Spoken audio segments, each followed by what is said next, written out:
రాష్ట్ర ప్రభుత్వ అధికార ప్రతినిధి మల్లు రవి రాజీనామా. ఢిల్లీ రాష్ట్ర ప్రభుత్వ ప్రత్యేక ప్రతినిధి పదవికి కాంగ్రెస్ సీనియర్ నేత మల్లు రవి రాజీనామా చేశారు. ఈ సందర్భంగా ఆయన మాట్లాడుతూ పార్లమెంట్ ఎన్నికల్లో పోటీ చేసేందుకు రాజీనామా చేసినట్లు తెలిపారు. శుక్రవారం ఆయన జడ్చర్లో మీడియా సమావేశంలో మాట్లాడారు. వారం రోజుల క్రితమే సీఎం రేవంత్ రెడ్డికి రాజీనామా లేఖను పంపినట్లు వివరించారు. నాగర్కర్నూలు లోక్సభ నుంచి పోటీ చేస్తానని స్పష్టం చేశారు. గత జనవరి 28న ఢిల్లీలో రాష్ట్ర ప్రభుత్వ ప్రత్యేక ప్రతినిధిగా బాధ్యతలు చేపట్టిన విషయం తెలిసిందే. అయితే ఎంపీగా పోటీ చేస్తానని మొదటి నుంచి తాను చెబుతున్న విషయం తెలిసిందే.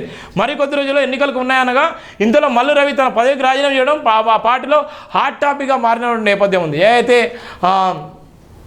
రేవంత్ రెడ్డికి దగ్గరగా ఉన్నటువంటి బాగా సన్నిహితుడిగా ఉన్నటువంటి మల్లు రవి ప్రత్యేక హోదా ఏదైతే ఆ తెలంగాణకు సంబంధించినటువంటి గౌరవప్రదమైనటువంటి ఆ హోదాలో ఉన్నటువంటి రాష్ట్ర ప్రభుత్వ అధికార ప్రతినిధిగా ఢిల్లీ ఉన్నటువంటి నేపథ్యంలో ఆయన ఎంపీగా పోటీ చేసిన నేపథ్యంలో ఆయనను పదవికి కూడా రాజీనామా చేసిన నేపథ్యం ఉంది. ఆ రాజీనామా చేసి కూడా రేవంత్ రెడ్డి గారు కూడా పంపించిన పరిస్థితి ఉంది. ఏదైతే నాగర్ కర్నూలు నుంచి కూడా ఎంపీ రేసులో ఉన్నటువంటి పరిస్థితి అయితే ఆయన చూసిన నేపథ్యంలో కూడా ఆయన రాజీనామా చేసినటువంటి పరిస్థితి అయితే మనం చూస్తున్నాం.